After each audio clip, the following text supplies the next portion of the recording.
Hello again, everyone. This is the sixth segment of the on-site non-potable water systems rulemaking, covering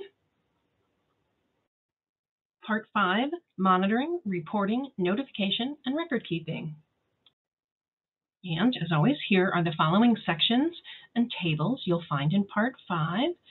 This includes a table for conditional startup mode monitoring frequencies and location, and Table 5, final use mode monitoring frequency and locations. I encourage everyone to look closely at this section in the draft rule language.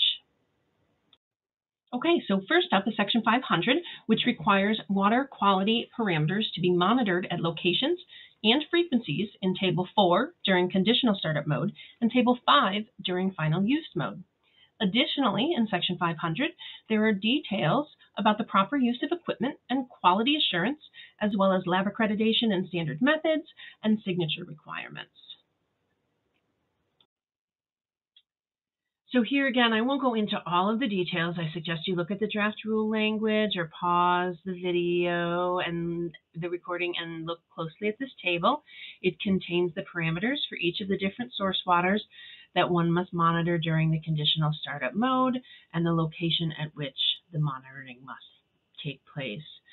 Now you will note for, say, these first two LRTs and secondary free chlorine residual, you'll note that the cell goes all the way across, and so that means that all of those source waters will have this monitoring requirement, right? Whereas down here for HPC, roof runoff, stormwater, foundation drainage, AC condensate, and gray water have a sampling monitoring schedule that is different from black water, right? So just so that you can sort of see how that table is set up, so you can look closely at that and get a sense of what your conditional startup mode monitoring frequencies will be and at what locations.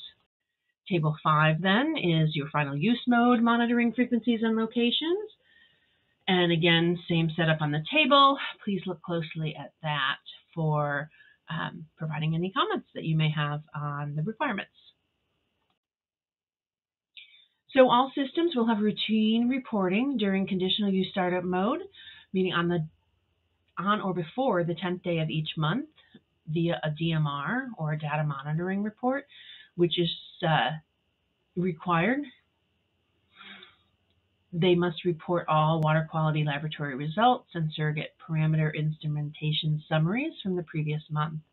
During final use mode, the routine reporting includes your annual reports, and for Blackwater ONWS, quarterly DMRs will be submitted to the department as well. Next, we have some malfunction notification and reporting. So notification is required for a failure to divert within 24 hours, meaning notification is required within 24 hours for failure to divert.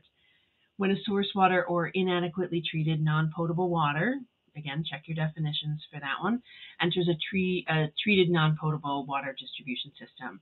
So if water that is not adequately treated enters into the non-potable distribution system, you must notify the department within 24 hours. If there's a malfunction, departmental notification is also required within 24 hours, and then it's required within 10 business days of any corrective action, violation, penalty, maybe a failure to obtain a required permit from any authority having jurisdiction other than the department, right? So if any other building permit or building violation needs to be notified the department within 10 business days. And then lastly, we have public notification.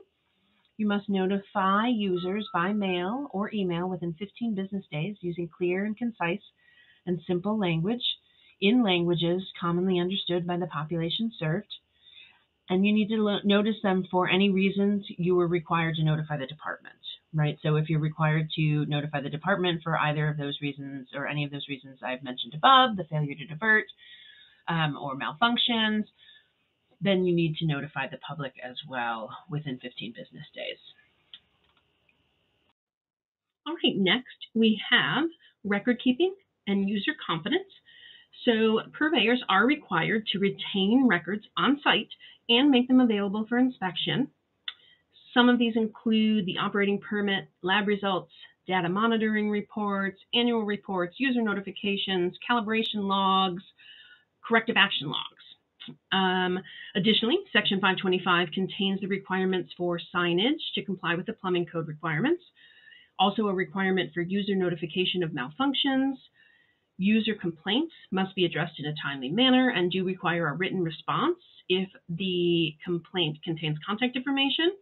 And lastly, the most recent annual report must be provided to users upon request. So this concludes the 6th segment of this presentation. I do hope you found it useful. If you have additional questions, please remember to join one or more of the question and answer sessions coming up in the month of February. If you have any questions in the meantime, I'm happy to answer them. Please reach out to me via email or phone. My email is Jocelyn, Jocelyn, .jones, Jones, at doh.wa.gov. My telephone number is 360-236-2030. Thank you so much for taking the time to watch and listen to this presentation. Again, I hope the information is useful, and I do look forward to hearing back from you all in the form of comments or attendance at a forthcoming Q&A. Please stay tuned. Bye-bye.